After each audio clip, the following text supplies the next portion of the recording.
22 मई की सुबह शालार्थ आईडी मामले में पूर्व शिक्षा उपसंचालक अनिल पारधी की गिरफ्तारी की खबरें बड़े बड़े शीर्षकों के साथ प्रकाशित हुई। पुलिस की बड़ी कार्रवाई की बात कहते हुए मुख्य आरोपी को पकड़ने का ढोल पीटा गया, लेकिन 22 मई की शाम को इस खबर की हवा निकल गई और अनिल पारधी को तकनीकी आधार पर जमानत मिल गई। अधिवक्ता दीपेन जग्यासी, अधिवक्ता विजय गुप्ता, अधिवक्ता अनमोल गोस्वामी और अधिवक्ता पराग विधानी की टीम ने कोर्ट को सबूतों के साथ यह साबित कर दिया कि अनिल पारधी की गिरफ्तारी नियमों के खिलाफ थी। इस तरह 21 मई की सुबह की सनसनीखेज खबर की हवा उसी दिन शाम तक निकल गई। महाराष्ट्र के मुख्यमंत्री देवेंद्र फडणवीस ने फर्जी शालार्थ आईडी मामले की जांच के लिए 9 सदस्यीय विशेष जांच दल यानी एसआईटी का गठन किया था।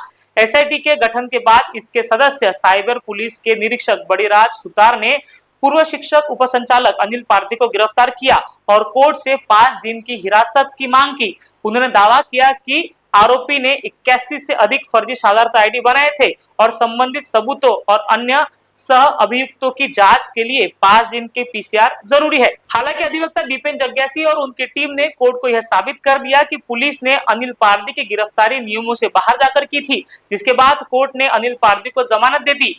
5 दिन की पीसीआर की मांग के बाद तुरंत जमानत मिलना इस मामले को खास बनाता है, क्योंकि आमतौर पर जब पुलिस 5 दिन की रिमांड मांगती है तो कोर्ट कम से कम 2 दिन की पुलिस हिरासत जरूर देता है। लेकिन इस मामले में आरोपी के मौलिक अधिकारों का हनन हुआ था, जिसके कारण उसे जमानत दे दी गई। भारतीय संविधान के अनुच्छेद 22(1) के अनुसार किसी भी व्यक्ति को बिना गिरफ्तारी का कारण बताए हिरासत में नहीं रखा जा सकता।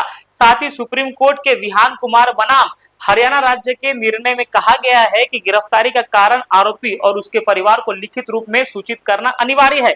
लेकिन अनिल पारधी के मामले में पुलिस ने एक छोटी सी लेकिन बहुत बड़ी गलती की कि उन्होंने अनिल पारधी के परिवार के किसी भी सदस्य को उनकी गिरफ्तारी का कारण नहीं बताया। इससे संविधान के अनुच्छेद 22(1) का उल्लंघन हुआ और व्यक्ति के मौलिक अधिकारों पर आघात हुआ, जिससे कोर्ट ने अनिल पारधी को गिरफ्तारी के नियमों के दायरे में नहीं मानते हुए उन्हें जमानत दे दी। नमस्कार, मैं एडवोकेट दीपेन जग्यासी। कल रात को शालार्थ आईडी स्कैम में साइबर पुलिस स्टेशन के पीआई साहब ने मेरे पक्षकार अनिल पारधी जी, जो पहले डिप्टी डायरेक्टर ऑफ एजुकेशन थे, इन्हें अरेस्ट किया गया कल, और आज न्यायालय के समक्ष उन्हें लाके 5 दिन का पीसीआर मांगा साइबर पुलिस स्टेशन में। पर एसके सोनवणे साहब ने 5 दिन का उनका जो विनंती थी पीसीआर की, वो रद्द करके उसे तुरंत के तुरंत बेल ग्रांट कर दी गई। इसमें हमने माननीय सुप्रीम कोर्ट का जो लेटेस्ट जजमेंट है विहान कुमार, उसका हमने वायलेशन का हमने ग्राउंड रखा कि इनने हमको ग्राउंड ऑफ अरेस्ट हमको नहीं दिया, ना ही हमारे घर वालों को दिए। न्यायालय के समक्ष ये सब जब न्यायालय ने पूरे कागज पत्रों की इनकी पड़ताल नहीं की, केस डायरी की, तो उनने पाया कि आर्टिकल 22(1) ऑफ कॉन्स्टिट्यूशन इसका उनने वायलेशन किया है, और तुरंत के तुरंत उनकी जो विनंती थी 5 दिन पीसीआर की, वो निरस्त की और तुरंत मेरे क्लाइंट को अनिल पारधी जी को इन्हें बेल दिया।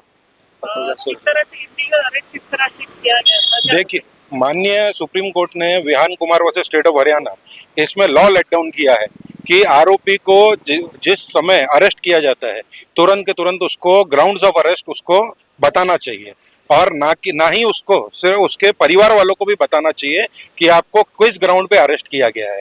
हमने जब माननीय जज साहब ने, एसके सोनवणे साहब ने, जब ये उनका केस डायरी देखा तो उन्होंने क्या दिखाया कि ग्राउंड्स ऑफ अरेस्ट अक्यूज्ड को दिया गया है, मेरे पक्षकार को दिया गया है, पर उनके परिवार वालों को नहीं दिया गया है।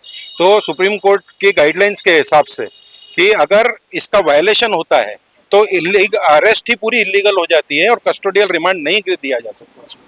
और सुप्रीम कोर्ट ने कहा है ऐसे मामलों में तुरंत के तुरंत बेल दे देनी चाहिए।